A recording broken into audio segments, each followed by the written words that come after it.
You should be able to do this with any whistles. Some of these head joints are glued on, but a bit of hot water... Oh, damn.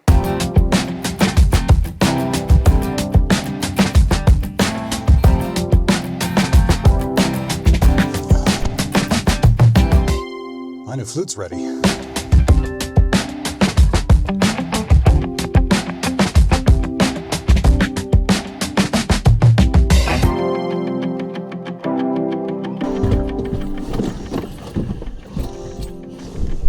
What's up, man? This is Patrick. Y'all probably recognize him from some of my other previous videos. He is accompanying me on this road trip here. For my Irish friends who are fascinated by distances that Americans like to travel, this particular drive is about 200 miles. We're going to do it in about 3 hours. Not a terribly exciting drive, unfortunately, but it does have one very important stop along the way.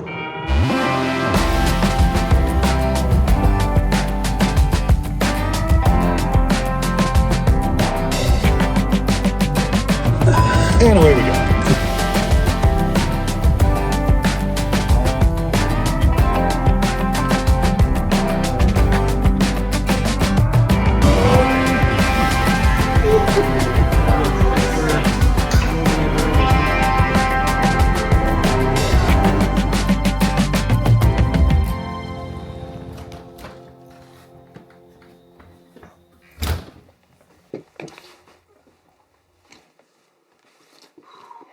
That's still okay.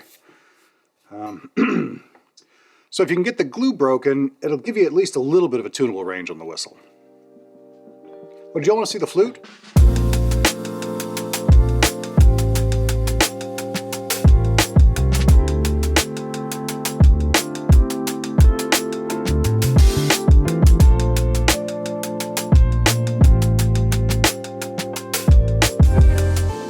I am still in the very early stages of figuring this thing out. I'm in the early stages of breaking it in. I'm really only allowed to play it 20 minutes at a time the first week.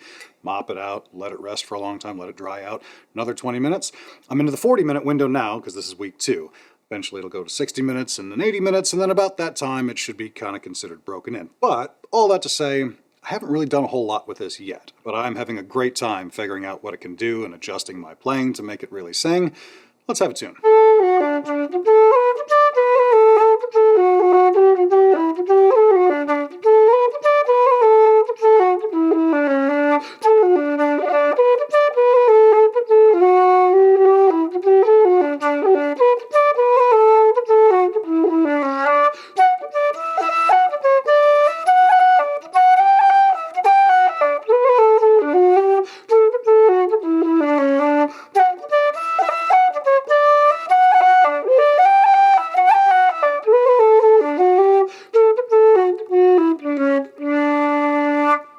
One of the things that I'm having the most fun doing is figuring out which tunes I can make use of that C and C sharp on.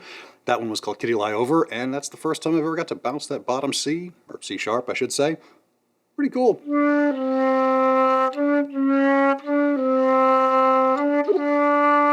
It really has a nice strong sound, and it's got a strong low D on it, which is one of the things I was a little bit worried about. I ordered this flute with 8 keys, obviously, knowing full well that a lot of people who buy 8-keyed flutes aren't thrilled with the way that the bottom D responds. But one of the things that I liked a lot about Jay is that he takes that into account. He's building these things to have that strong low end, whether they're keyed or not, and this one definitely does. This flute is completely built to order. It took about 2 years from the time that I initially ordered it. The type of wood, the style, this is a Rudall and Rose style as opposed to a Pratten style, more on that later. The number of keys, the layout of the keys, and the cool design that he did on the end cap.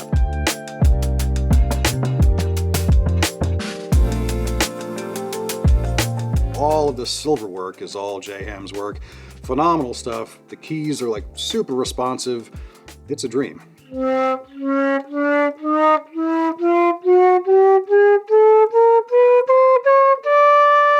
Fully chromatic, more than I'll ever use, at least in Irish music, but it's really nice to know that they're there for some various ornaments, and God forbid I gotta play in some sort of crazy key. At least I'll be able to.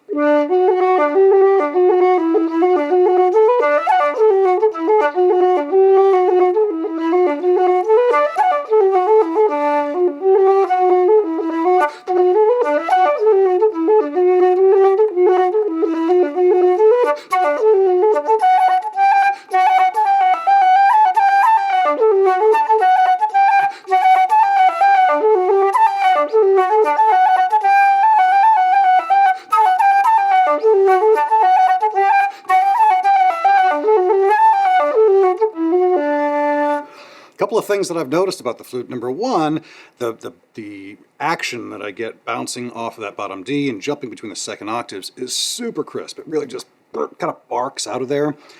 To me, that's the stereotypical Irish flute sound. That's one of those unique things that separates it from the silver flute, at least to my ear anyway, to my experience. It's got a really strong bark out of that low end. The other thing that I've noticed is because I've got these keys here, I've had to adjust a little bit how I clear them to go, say, from the bottom D to a roll on E. That's been the trickiest bit so far. Because my pinky, where I tend to anchor it right about here, has to clear that. And so when I first started the first week, I would catch that a lot. And it took a little bit of trial and error to figure out the right position for the foot joint, because obviously you can roll it around and rotate it. But I've kind of found a spot now where I've started to get it most of the time nice and clean.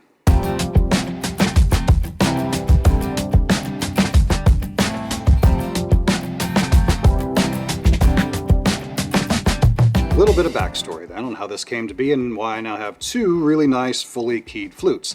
This is my Terry McGee that I've had for over 20 years, and about 2.5 years ago, I sort of got the impression that I'd outgrown it.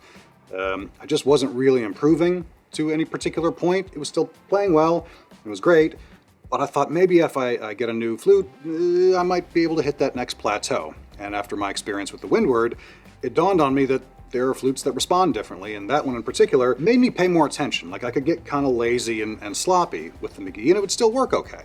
The Windward, if you didn't pay attention, sometimes you get nothing, and that really refined my embouchure. What made it even better, and much more significantly, I think, was the fact that I got Invisalign and fixed my teeth right about the time that I decided to order this flute. And really on that first day, my embouchure changed for the better, immediately, to the point where this flute was now singing. And I thought, ooh, I wonder if I really need that other flute. Turns out, yes, I do, and I'm very glad that I got it. Now, why did I go with Jay Ham in particular? Well, I met him at a great festival in Knoxville called Tune Junkie Weekend. I met him there about 3 years ago.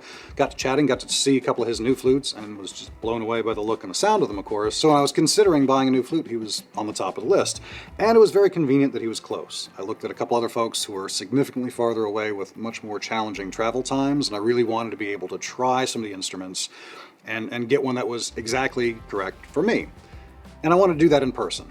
And fortunately, Jay is just about 5 or 6 hours away in Asheville, North Carolina, and I was able to try out a couple, and it seemed like the best fit. I will say that Jay is a great guy to work with. If you're interested in a new flute, I'll leave his information, his website down below.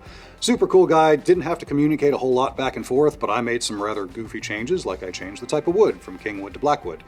Fortunately, he was cool with that and able to roll with it, but it was a little bit of back and forth on how would you like this, how would you like that, let me see what I can do, what do you think, boom, let's go. And I think it's very helpful that Jay is a fantastic player himself, so he's able to build these things, try them out, see what's working, what's not, and he's come up with an instrument that's, I would say, rivals any of those old classic Rudall and Roses from the 1800s. So, why did I go with a Rudall and Rose instead of my very familiar Pratten style? I've got two Pratten flutes, including my Windward. That's a Pratten as well. You can probably see some of the differences straight away. You got a large middle joint here, middle section with all the keys, nearly all the keys, and all the finger holes, whereas the Rudall style's got more segments to it. As a result, or maybe because of that design, the Rudall style holes are also a bit smaller. Hopefully you can see that as well in the video here, which has a couple of interesting trade-offs back and forth. One, in theory, it makes the volume lower. I'm going to check that here in a little while. Two, it makes you a little bit quicker because the positioning is a little closer, and you're not covering as big of a hole, so you can just be a little bit more crisp with your movements. And that's really what swayed me. Initially, I was looking at getting a Pratten from Jay, because he does make that style as well.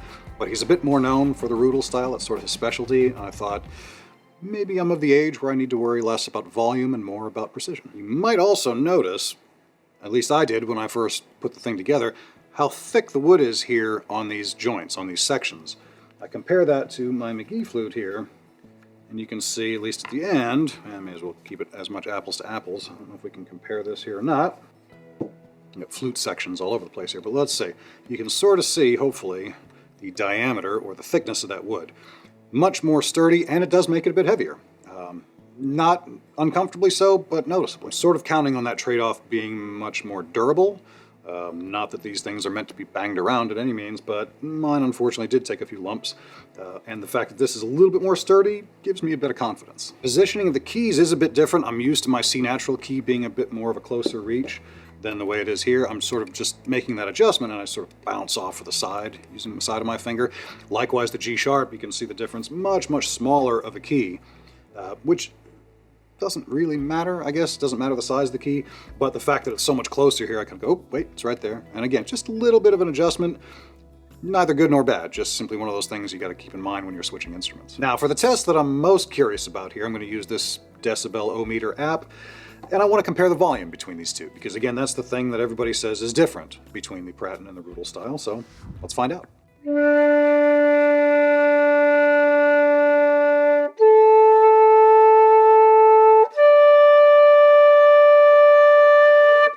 So we got between 85, 86 on the bottom D and the bottom A, and then 91, 92 on the second octave. Let's see.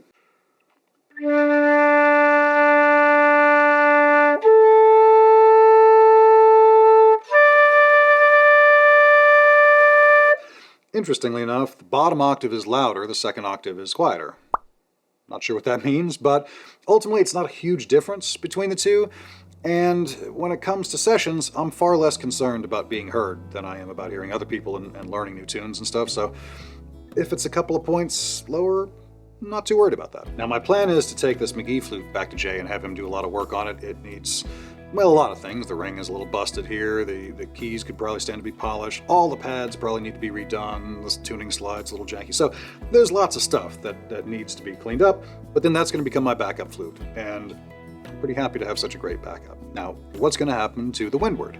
Well, I've got a couple of folks interested in that one already. That one I'm going to be selling, hopefully so that I can then later acquire a C flute from Windward down the road. That's the plan for now anyway. I do have to put this one to bed because I'm still in my break-in period and I've exhausted my time limit. Time to mop it out and retire it for the time being.